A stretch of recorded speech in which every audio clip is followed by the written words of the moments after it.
Yellowgay Media.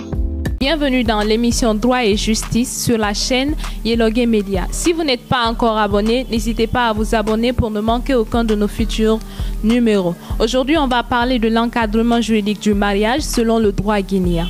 En Guinée, le mariage est régi par le Code civil en ses articles 240 et suivants. Selon l'article 240, le mariage est défini comme étant l'acte civil public et solennel par lequel un homme et une femme établissent entre eux une union légale et durable. De cette définition, il ressort deux éléments. Premièrement, le mariage est établi entre un homme et une femme, ce qui veut dire, selon la législation guinéenne, le mariage entre homosexuels est exclu. Deuxièmement, le mariage est célébré devant l'officier de l'état civil et de façon publique. Après cette définition, il convient de se savoir comment se marier et qu'est-ce qu'il faut pour se marier. Cela nous conduira à parler des conditions de fond et des conditions de forme. Les conditions de fond.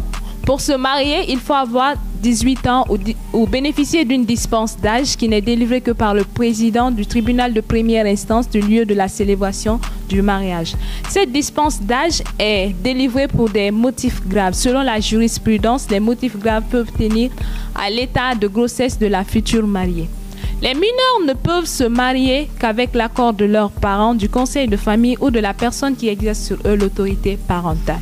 C'est pourquoi la loi guinéenne punit tout officier de l'état civil qui viendra à célébrer un mariage sans l'accord des personnes susmentionnées à une peine d'emprisonnement de 1 à 3 mois et à une amende allant de 500 000 à 1 million de francs guinéens ou à l'une de ces peines seulement.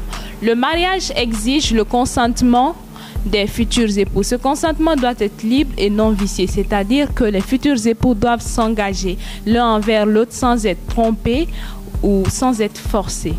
En Guinée, il y a la possibilité de choisir entre la monogamie et la polygamie. Mais pour ceux qui choisissent la monogamie, le remariage est interdit. Il y a également interdiction de se marier entre frères et sœurs, entre mère et fils, entre père et fille, entre tante et neveu, entre oncle et nièce. Après cela, on va parler des conditions de forme. Selon l'article 247, le mariage est subordonné à la remise d'une dot. La dot peut être en nature, en bœuf par exemple, en paille ou en argent, mais elle doit être remise à la future mariée. La dot est non remboursable.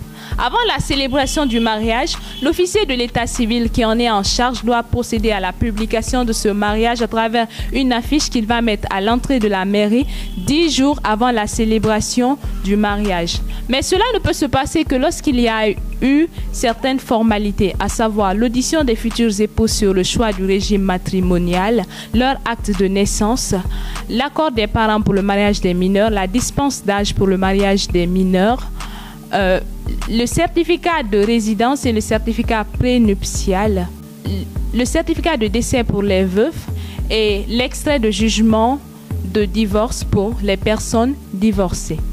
Le mariage en principe est célébré à la mairie, mais pour des raisons graves, le président du tribunal de première instance peut demander au maire de se déplacer pour aller au domicile de l'un des futurs époux.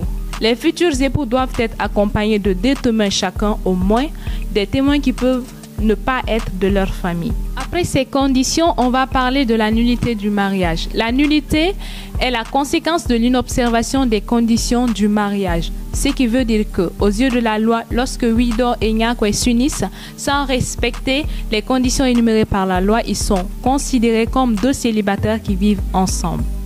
Alors, on peut arriver à se demander c'est quoi les oppositions au mariage.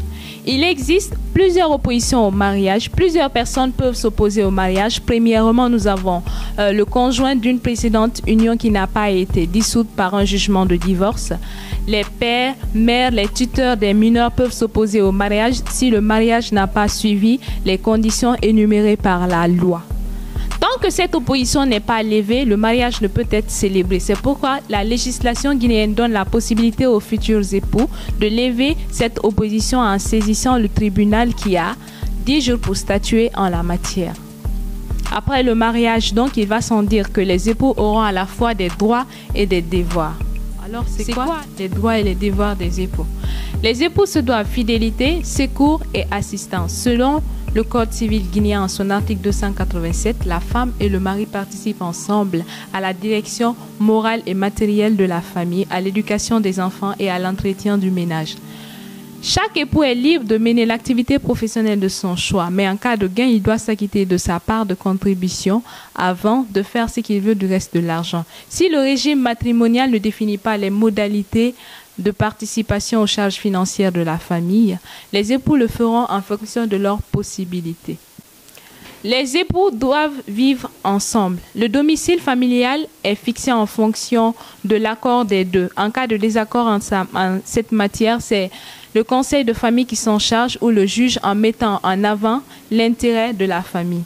Les époux se doivent des aliments, les gendres et les belles-filles, dans les mêmes circonstances, doivent des aliments aux beaux-parents. Merci de nous avoir suivis et on se retrouve dans un prochain numéro.